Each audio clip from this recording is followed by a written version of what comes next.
guys, welcome back to another episode of Chats in the Blog Cabin. You know, the show where I invite people virtually into the blog cabin to chat about life.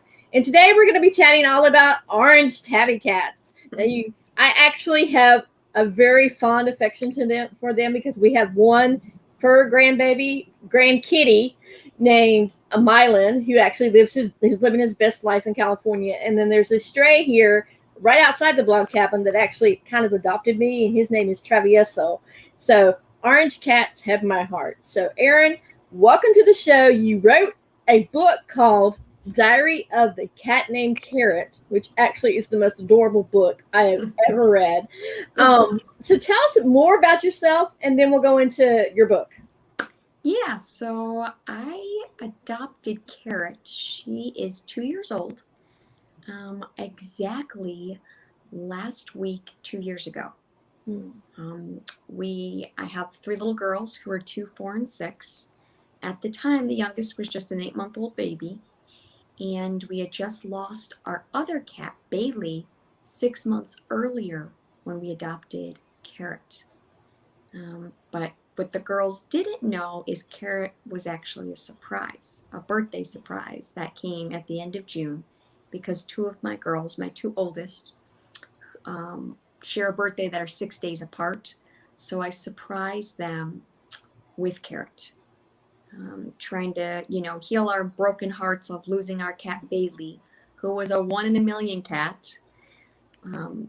We called her Bailey No Ordinary Cat because she did all these unlike cat things that you wouldn't find cats doing.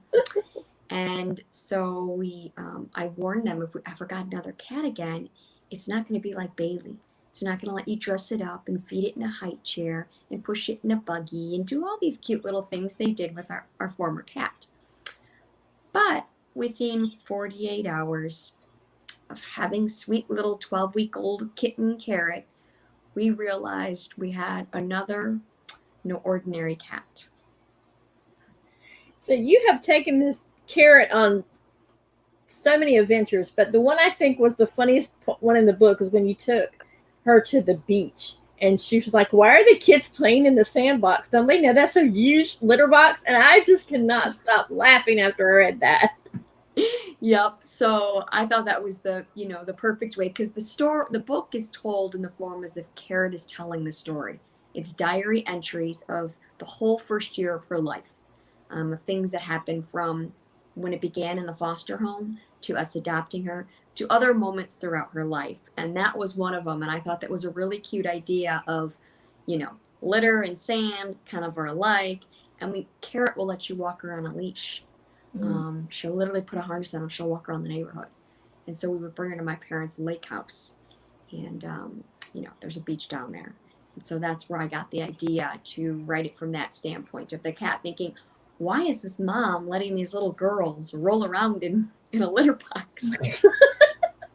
I could not even, and I can't even imagine. I know our cats, because we have 3 other cats besides the orange tabby cats, and I can't imagine dressing them up. How in the world are they allowing to be dressed up? She is the most just mellow cat that will just let you do anything. And as you know, and every cat owner knows, if a cat does not like something, it will not allow it. It'll fight you if you're going to dress it up and it does not want to be dressed up, it'll fight you to get it off. And I get told all the time on social media, oh my gosh, if I did that to my cat, I'd be covered in blood. Even when on the cover of her book, she's got a little headband on and a tutu. And we'd only had her, 6 weeks when I put her in this. And when I took the picture and posted it on social media, I go, this could be the cover of a book. I had no plans or discussion to write a book on, Carrot. But I thought this could be the cover of a book, having no idea one day it would be the cover of her book, which was pretty cool. But yeah, she's just so chill. And I have to take video to show people that this wasn't just something that happened for 2 seconds. I snapped a picture and she got mad and took the clothes off. No, I will take video of her walking around the house, keeping the hat on, keeping, the dress-up clothes, the tutu on, and totally unfazed. She'll go walk in a corner and fall asleep and take a nap. Wow. So your girls got really involved in dressing up Carrot and doing these things with Carrot.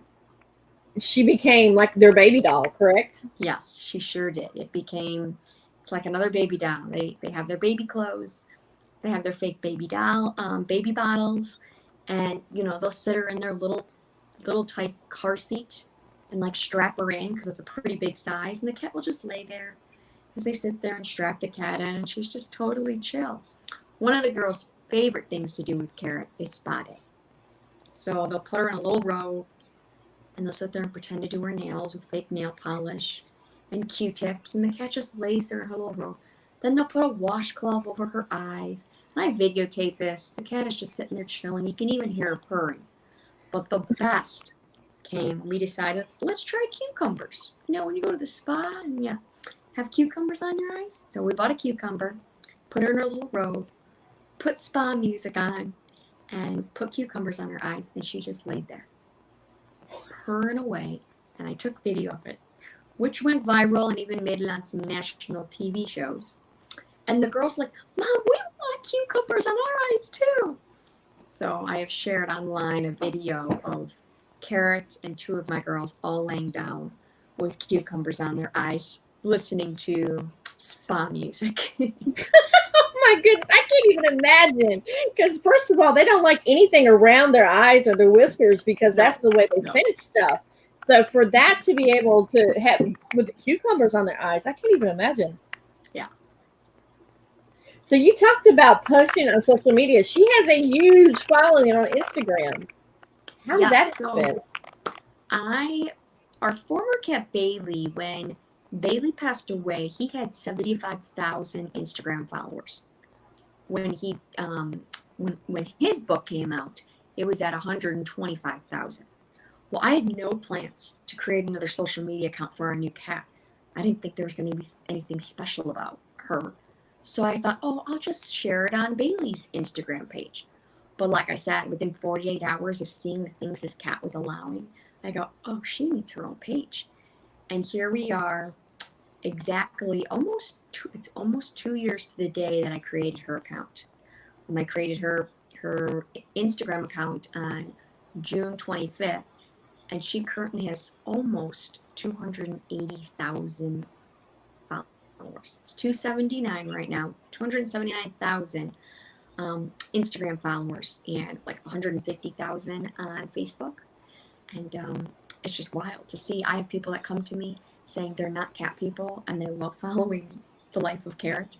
I've had some other people contact me saying they are not cat people, and following our two cats made them go out and adopt a ginger kitten, which I think is awesome. I've heard that like by at least 5 people. I never was a cat person. I never would have adopted a cat, and following your account made me go adopt.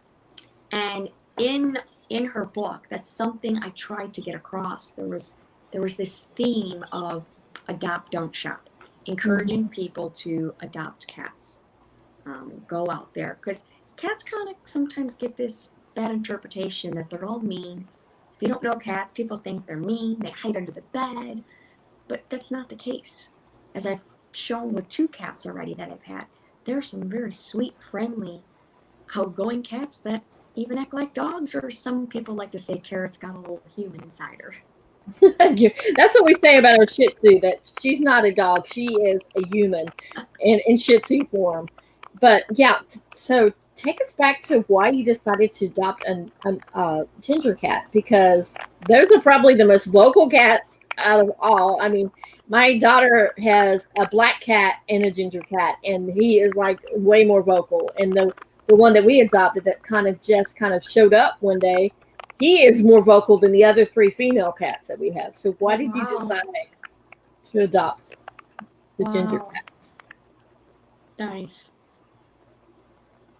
So why did you decide to adopt the ginger cat? Well, something else I'd like to add in there is when we did adopt her, the whole reason we got her is because somebody that followed Bailey was fostering a pregnant mom. And she reached out to me and said, I know you've been taking the girls to shelters to see kittens. Well, I have a pregnant mom I'm fostering that's going to have her kittens soon. Do they want to come see the kittens after they're born? And so sure enough, she contacted us when they were old enough to be seen and held. And we went over to her house, and there was 5 little kittens.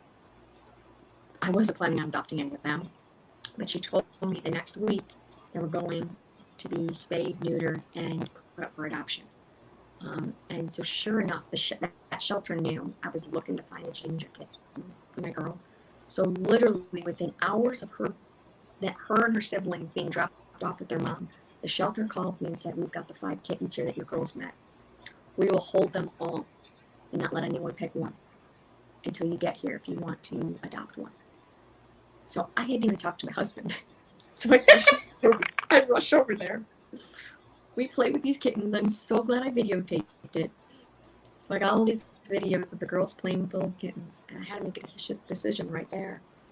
And with the help of the foster mom, she told me which one she felt was the most like Bailey, our other cat.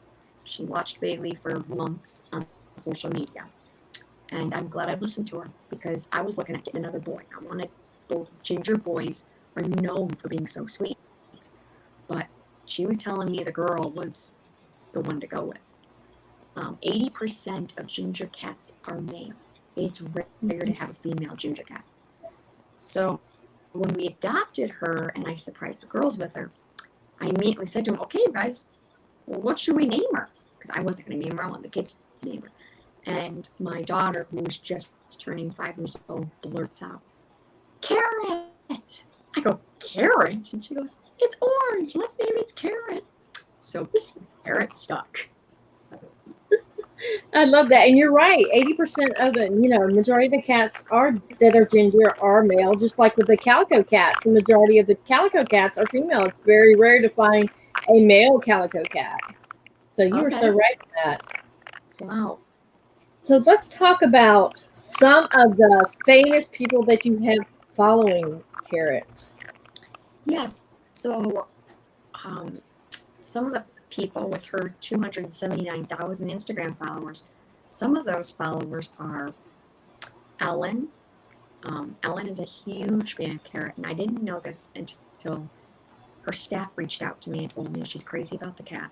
So I made a funny video a year ago, right before Carrot's birthday. There's an app that makes her mouth talk, and I said, Carrot was saying she wanted for her birthday a whole bunch of catnip and a phone call from Ellen.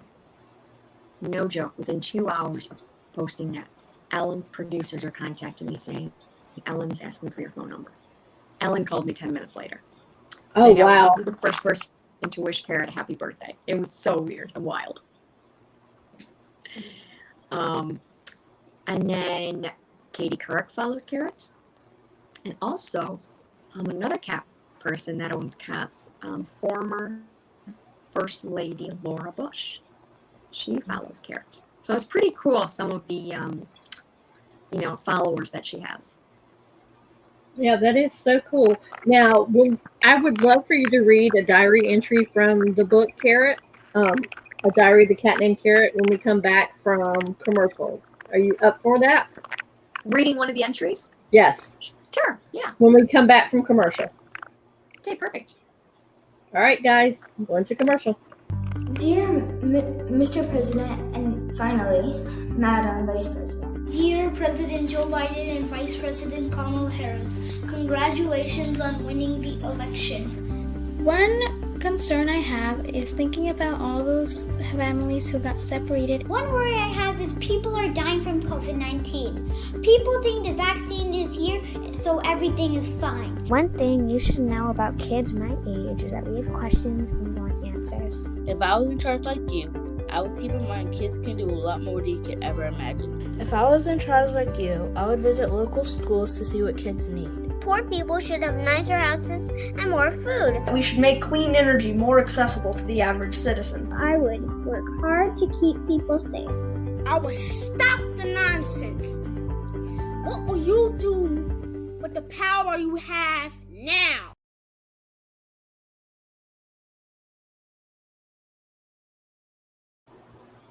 And we are back. That particular commercial is about being a voice for kids and being a child ambassador for First Focus. So I'm going to throw it up real quick. And there you go. It's campaignforchildren.org/ambassadors. Okay, Erin, we're back. So you are here ready to read an entry from from Carrot's diary. Yeah. So this entry is September 13th. I like being dressed up. Most cats would hate it, but honestly, I like the attention. Mom tells me everyone is unique in their own way. Some cats prefer peace and quiet. This would definitely not be the home for them. I have so much fun playing with my human sister. Baby Claire does need to be supervised, though. She sure can get a tight grip on me. She also likes to play with my whiskers, which doesn't really bother me. I'm sure any other cat would scratch or bite her. I know she doesn't mean any harm. She's just enthusiastic. And this, where is it, is the photo to go with that entry. And her onesie says, going to be famous. Once again, here she is in a little onesie dressed up and has her cute little glasses on and headband, and she's just totally not fazed by it. I just can't even imagine. I mean, I know our cats, and just actually having them try to dress them up, you would get clawed and screamed. I mean, my daughter. How about bath time? Do you give her baths? Does she go in the bath? Is she No, have water? We have not given her a bath, but I can tell she's not fond of water. She's very curious when you're in the bath, and she'll like walk back and forth and want to see what you're doing. But I've never actually tried to give her a bath. Our former cat Bailey, when she was a kitten and young, she didn't like baths, and then she grew to like them. After giving her a few baths, I got him to be okay with it, and eventually, I've got cute videos of him in the bathtub with my girls in their little kitty cat swimsuits. Them with a little loofah on Bailey's head, scrubbing him with soap and stuff. So, yeah, which any cat owner knows, cats hate water. So I knew it would be very unlikely to get another cat that likes water. I was just wondering, because it doesn't seem like Carrot's the ordinary cat, because you're talking about dressing up, doing spa days, putting in a stroller, all this other stuff that most animals would just like not want to do. So I was just wondering about bath time. Yep, no, she does not go in the tub. Now, you mentioned in the book Erin's Law. Can you go into more details on that? So when I'm not busy entertaining the world with sweet little Carrot and my 3 girls, I travel across America getting a law passed. The law is called Erin's Law, and it requires teaching kids personal body safety education. The differences between safe and unsafe touch, safe and unsafe secrets. Empowering kids with their voice to speak up and tell if they're being abused. Because without it, kids are not being educated, so when they are being abused, they're only being told to be silent, don't tell anyone, keep it a secret. And I went after this because of my own personal experience with abuse as a child. I wanted to be the voice for the voiceless. I started this 11 years ago in my home state here in Illinois, where I still live. And I decided to take it state to state. And I've gone as far away as Alaska and Hawaii to testify to legislators. And to date, it is currently passed in 37 states. Wow. Do you ever think you'll incorporate Carrot's personality into that as well? Yeah, well, what's really unique is Bailey helped me reach a much larger audience through his social media, being able to talk about Erin's Law with people that I would never have had any contact with. So when Bailey died, I was like, oh, this was such a good connection, strategy for me to reach people that don't know about the law. And all of a sudden, Carrot came along, and I realized I could continue my mission of reaching out to people around the world, because Carrot's got so many international followers. So I got people writing me from India, Sweden, Great Britain, all telling me, we need to get Erin's Law here. How do we do it? What's the next steps? And these are people that, without the cat, I wouldn't be making that connection. And my goal is to take this law international. And so the cat is definitely helping me there. And I serve on a board for a nonprofit child abuse agency that is all about preventing child abuse, protecting kids. And because they're nonprofit, they rely on funds from the public. Well, they do a lot of fundraisers, big events. And the last 2 years, their big, huge fundraiser has had to be canceled due to COVID. So I have used Sweet Little Carrot and her social media pages to help raise money. And so far, since we got Carrot, this kitty cat, just online, has helped raise over $50,000 for this nonprofit. Wow. Yes, which is really, really cool. So do you have other plans to write more books about Carrot's life or include more things besides the social media? A lot of people ask me that, like, you should write, The Diary of Cat Named Carrot 2 and a second book about it. People have told me to do a calendar. I don't know what is going to come next. Like I said, I thought when I wrote Bailey No Ordinary Cat, that would be the only cat book I would ever write. That would be the end of that. So to think, exactly 2 years later, almost to the day, I would have another cat book coming out. It's just, crazy. So I don't know. I was actually gonna ask that question to my followers. I meant to post it last week, show the covers of my other books and say, I've been an author for 17 years. I was a senior in high school the first time I got a book published. And ask people, what should be my 6th book be about? A lot of people tell me to write a parenting book, but I don't know about that. Yeah, parenting you can get in the hot water. At least with these cute little books, it's a quick read. I love how you do a journal entry, so like you can just quickly read through it. I love this. Oh yes, it's a picture with the naughty Christmas tree. Yes, it's an easy read. And so, do you think maybe merchandise as well? Because that's another way that you could give back is by selling like Carrot coffee cups. Yes, I have looked into T-shirts.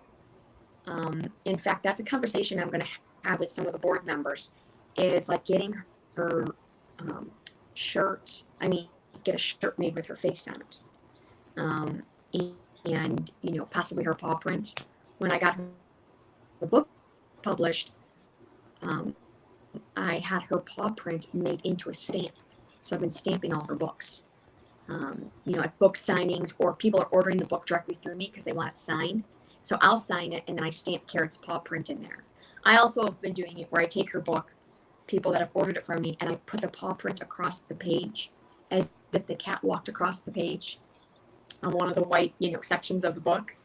So, yeah, we'll see what the future holds as far as what that next book will be. That is so awesome. So what is next up for you besides not including Carrot, and what's up next for you?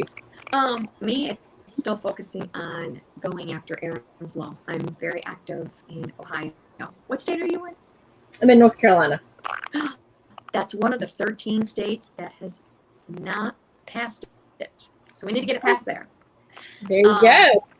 Yes, but it's just been busy getting in contact with more legislators and traveling. I have not been on a plane in 15 months, and that's what I used to do all the time for a living, traveling and speaking all over the place. And so I'm going to start traveling again next month. Headed to go speak on prevention of child abuse in Texas, and then I'm headed to New York, Oklahoma, Iowa, Wisconsin, Indiana, Georgia, whole bunch of states. Suddenly the country is reopening and I'm getting back to what I love to do.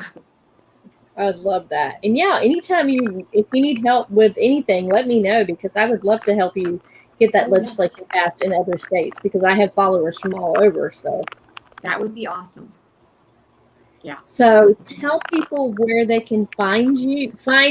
I should say Carrot, because it's focusing on Carrot. Yes, you can find Carrot. Her Facebook page is The Cat Named Carrot, and her Instagram page is the_cat_named_carrot, and that's where she's almost got 280,000 followers. And you can find more on what I'm doing at erinslaw.org.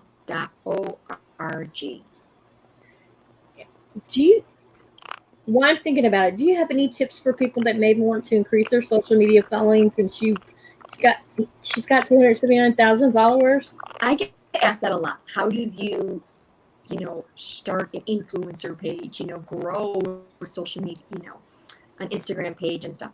What I tell people is the key is the content you post. Videos are huge. Videos are catching. But also is making sure you're using hashtags and tagging people. Tagging people that have interest in what you're posting about. You know, if you're trying to sell, you know, or trying to, you know, bring awareness to something you do, don't, you know, and okay, for example, you have your own purse line and you want to bring awareness to this, you know, purse, you're not going to tag a bunch of men in it. So you've got to focus on, for example, with me, I post kitty videos or videos with kids and the cat. So I'll tag things like cats of Instagram, scary mommy, you know, those type of things. And that, because what happens there is they reshare it. And if they reshare it, then their millions of followers are being directed back to you. Alan will share a video of mine and I'll get thousands of new followers within 24 hours. Cats of Instagram will share videos of mine. They've done it dozens of times and I'll get thousands of more followers. So it's just making sure you are building your audience of following and tagging people that like, you know, what you're posting. That sounds amazing. Now, our time is almost up. Do you have one last little nugget that you want to share with people? What was that? One last little nugget that you want to share with people. What I like to share with people is the same message I got across in Carrot's book, and that is, you know, I feel it's important for kids to grow up with a pet. And a lot of people are kind of like, ooh, I don't, especially families with young kids. You don't know if you want to, you know, bring on the task of an animal because they're a lot of work, a puppy, potty training, and all that kind of stuff. Well, if you're kind of on the fence about it, I would say start with a cat. Cats are so much easier to take care of than dogs. And I'm a total dog person. But, you know, having your family, you don't have to worry about being home at a certain time to let the dog out. You know, you don't have to worry about potty training. Kittens learn pretty quickly about using a litter box. And, you know, I can go away for the weekend and, you know, go visit my in-laws. And Kara can stay home by herself. You leave the feeder out. I have my sister stop by and check on her. But you don't need this whole 24-hour care of someone walking and stuff. So, and I think it's cool to start with a kitten. You get to experience the, you know, the whole thing. But there's also a lot of cats out there that are often overlooked because they're not a kitten. And so to give those cats also a chance. I love that. And actually all our cats pretty much, I think only one of them came from the pound, but the other one was a stray mom who had ended up having babies, and we just kept her babies and got them all fixed. Wow. So, Erin, I want to thank you so much for coming on and for sharing the diary of the cat named Carrot with us. And much blessings and love for whatever you comes your way, and lots of luck in getting Erin's Law passed in the 50 states. Appreciate it. So, guys, we will see you on the next chat.